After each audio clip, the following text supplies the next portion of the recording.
Hello, my name is Sarah Crayton. I am a senior studying history and liberal studies with minors in African American studies and women's studies.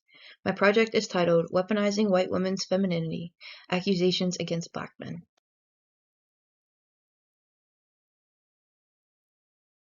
For my project, I use critical race theory and white fragility as my theoretical framework to analyze 5 cases, which will be discussed further on the next slide.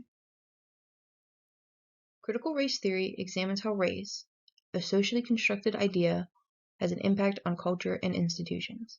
It traces racism from slavery through the civil rights movement to present day. Scholars attempt to confront the ideas and actions that enable racism while also challenging practices to confront systemic racism. Critical race theory also draws attention to those who perpetrate and are seemingly not impacted by racial prejudice. White fragility is the defensiveness from white people when their ideas about race and racism are challenged. Society is set up in such a way that white people are not often forced to think about race and the discomfort that is often associated.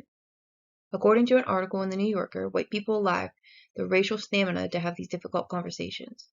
Other white people, even when knowing the behavior is wrong, will avoid correcting white peers in order to maintain the peace.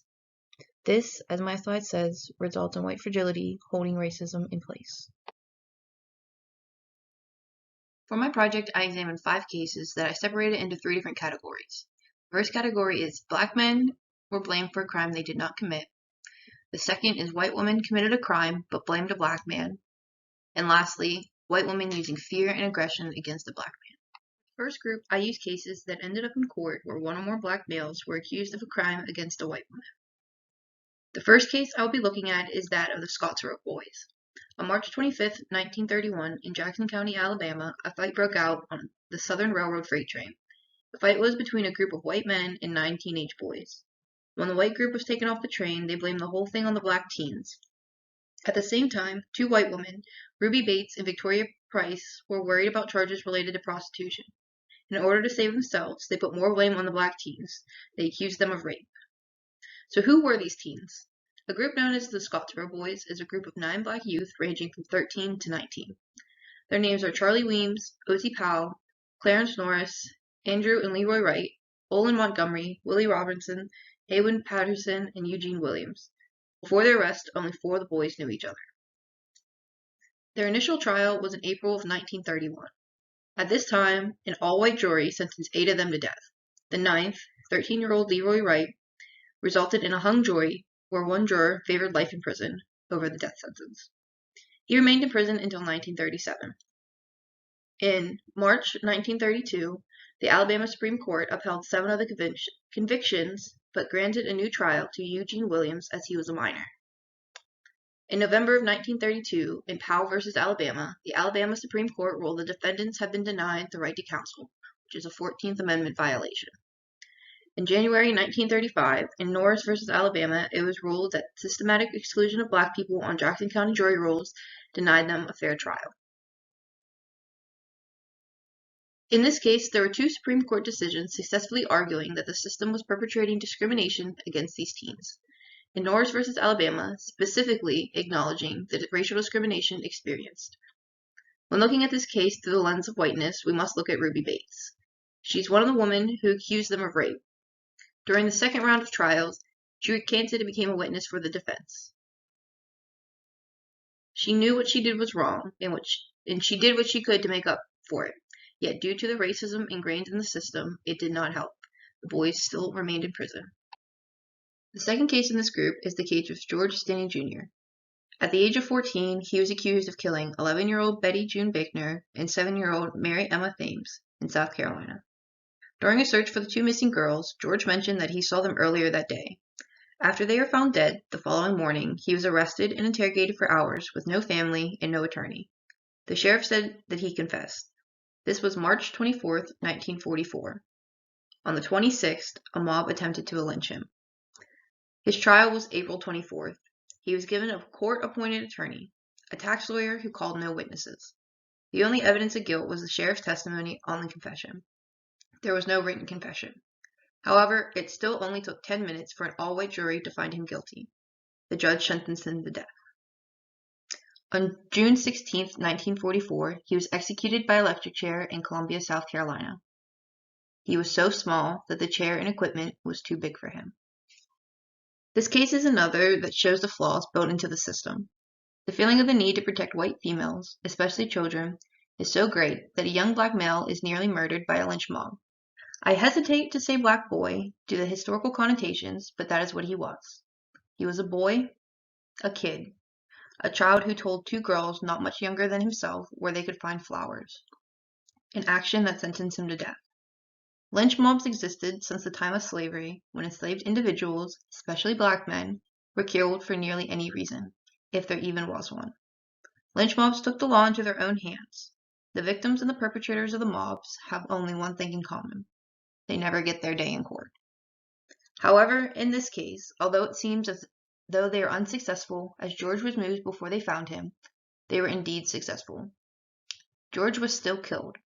An all-white jury took less time to sentence him to death than it will take for you to watch this presentation. He was alone in the courtroom since no African Americans were allowed in. The Sixth Amendment promises several things, such as the right to a speedy and public trial, an impartial jury, and to obtain witnesses in your favor. The only thing that George got was a speedy trial, which resulted in a speedy death. For the second group, I examined a case in which a white woman blamed a black man for a crime she was later found guilty of. This is the case of Susan Smith. On October 25, 1994, she called the police to say an African American man had stolen her car that had her two young sons in it. She even went on television to plead for the safe return of her children. However, 9 days later, she admitted to pushing her car into the lake, drowning the boys who were strapped into their car seats. When asked why she lied, she said, "I did not know how to tell people who love Michael and Alex that they would never see them again. I didn't want to hurt them."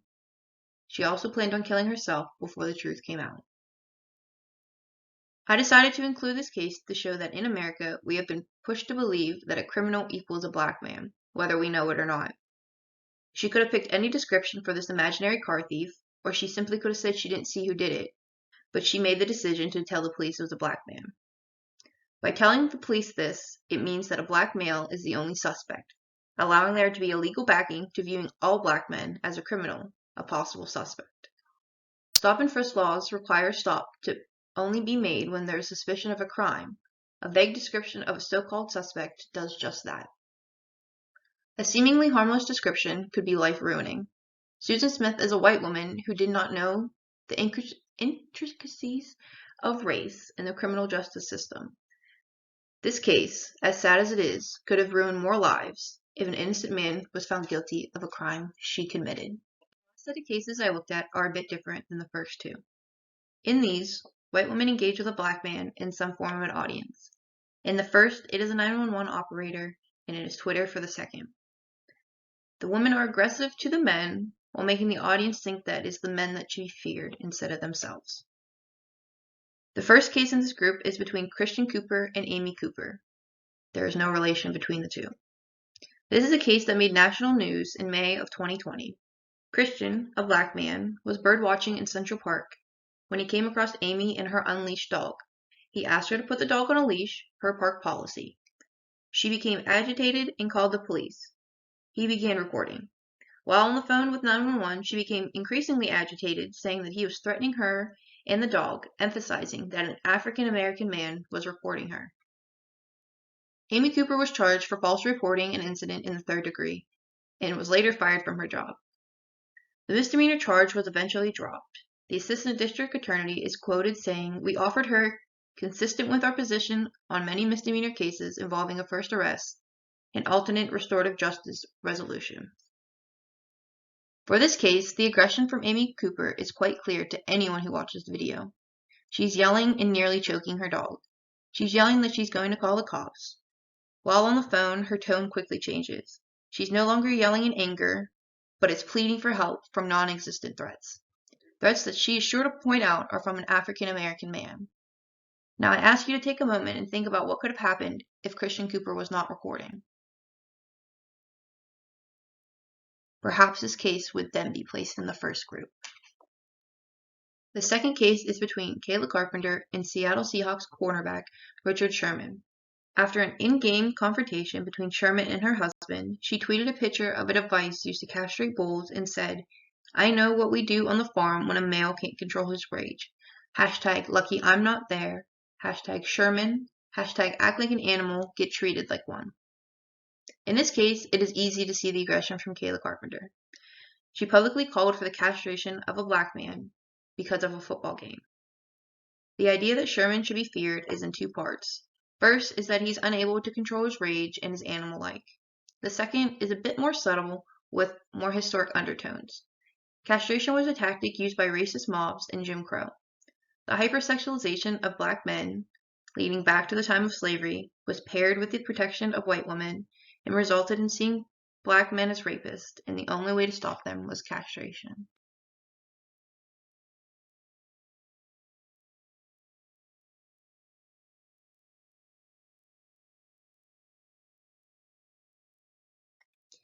My intention when starting this research was to take concepts like critical race theory and white fragility and see how they intersect with the idea of protecting white women.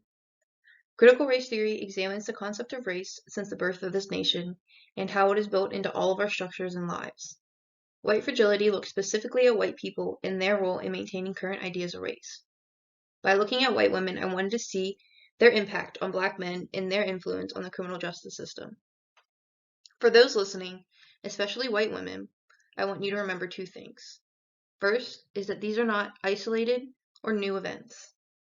Although I picked cases that are within the last 100 years, this does not mean that they did not happen earlier. As I mentioned before, lynch mobs existed during the times of slavery. Black men were being castrated during the times of Jim Crow. I also do not want the limited amount of cases discussed to let you believe that they are rare occurrences. The cases I chose are well-known cases, but not even the extent of those. Other cases that could have been included is that of Emmett Till or Amanda Knox, other high-profile, well-known cases. But for every case we know and can and should discuss, there are those that were never reported or are lost to history. But it is our job to remember, which leads me to my second point, to remember. This has been going on long enough. Things need to change. People need to change. And most importantly, the system needs to change.